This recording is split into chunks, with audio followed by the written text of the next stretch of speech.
Hi there, I'm Victoria, and today I'm going to tell you why I wear a medical alert bracelet. Bum bum bum! So it's not like a major reason why I wear it. I mean, like, it could be potentially life-threatening, but not like an everyday hazard I face. Now, so I wear, as I said, a medical alert bracelet, this fancy little thing, yeah. Wear it every day because it's really difficult to get off, and just as an extra precaution. So I'm wearing this 6 or 7 months now, and I'm used to wearing it.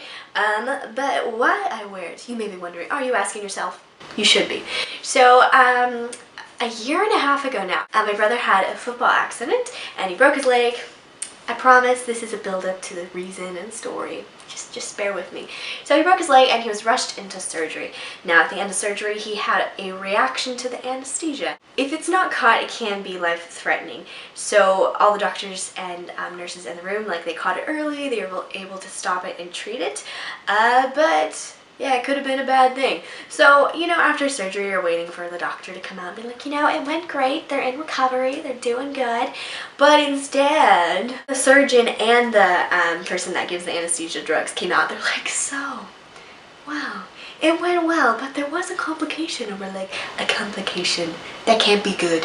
So they were saying that it's a really rare reaction to the anesthesia. Now, normally when you're in surgery, your body temperature like lowers and they're trying to keep you warm.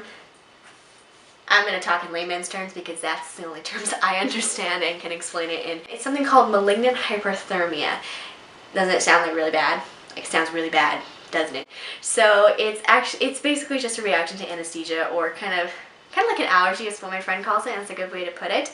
And so instead, in surgery, that my body temperature would rise and could be potentially life-threatening. Everyone in hospitals and nursing and stuff knows about this, and it's a thing that they always read about in textbooks. It's something they're always prepared for.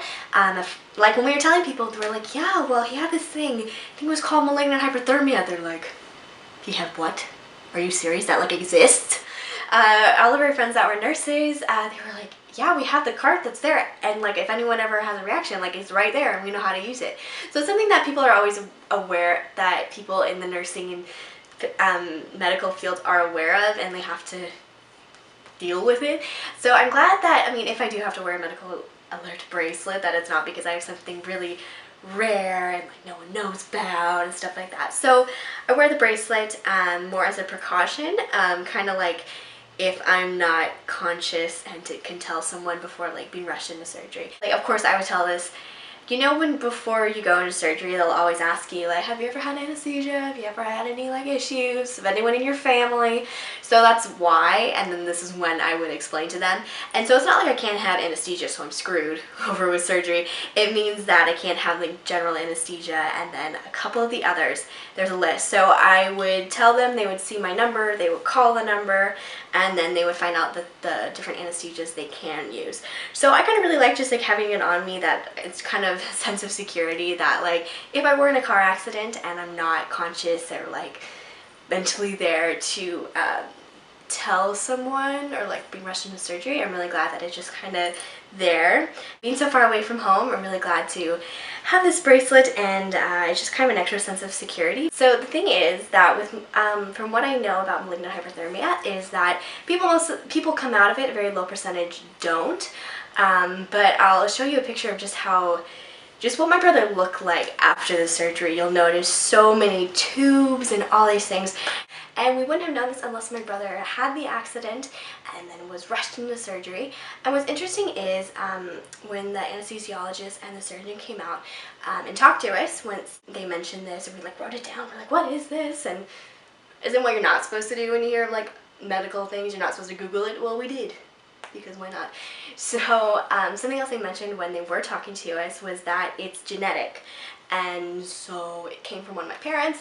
And so with this, my brother was in some danger, but he was in a good hospital. Like, it wasn't like we didn't know if he was going to come out of it or not. So he was in a medically induced coma for 12 hours. something like that, maybe 20 hours, something like that. And so they had a tube pushed down his throat to like make it breathe. And so that's what that picture is, and all those tubes and stuff like that. Pretty crazy. And so something else they had mentioned, finally getting back to the point, is that malignant hyperthermia is something that it's of course very rare, but since it is so rare, most people don't see it in their career. So both the anesthesiologist and the surgeon, it was their first time to ever see it. They'd of course heard about it, like in the textbook, and also all the nurses and people in the room in the surgery, it was their first time to encounter it. So I'm really, really happy that they were so proactive about it and dealt with the issue as they should have. Because you can imagine just one of those random, rare little things that happen to like, what, 0.1% of people on your textbook you had to memorize for an exam. I think it'd be really easy to forget the details and to not catch it. So I'm really glad that they were aware and they caught it. And the good thing was that it was near the very end of the surgery. So as soon as they catch that his temperature is rising, they have to immediately stop. Like, they're done. If they just started or they're in the middle, they have to just stop and be done. So what was good is that it was at the very end of the surgery. So at that hospital, he was, I want to get this right, he was either the third or fourth person in 10 years. So, I mean, it's not like he's the only person in the United States. Like, we're not being approached to do a documentary or anything like that. But it is something that happens, and it is something that more people are becoming aware of. There's a hotline for it, emergency hotline, and all this sort of stuff. So after he had it, and everyone's like, you know, it's genetic, right? So there's like an 80% chance you have it. So I finally did get tested, and the result came back positive, not a test I wanted to come back positive for. So I got the results, and then I got the handed in the bracelet. As I said, it's really hard to get off. So I put it on because I don't want to forget, and it's just a convenience, and it's also hard to get off. So I got that, and then my mom also got tested, and she doesn't have it. So my dad, he's the culprit. So that is my malignant hyperthermia story.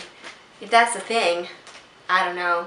I just thought I'd tell you why I wear a medical alert bracelet, and I'm really happy with it. I can see if I had an allergy or anything like that, I would definitely want this, because you can just like flip it over and it's written there, so easy to see. I mean, I'm not allergic to anything, but if I was, I would definitely want to have these. It's not an ad for them or anything like that, but I just think it's a really great thing. I just wanted to share it with you. Maybe you found this video because you're learning about malignant hyperthermia, someone had a situation in your family, I don't know what it is, but I'm glad you found this video, and I hope it was interesting in some way. Thanks for sticking around and listening to it, learning a little bit more about me. Yeah, so you can subscribe if you want to learn some more things about me. Yeah, so I will talk to you later. Bye.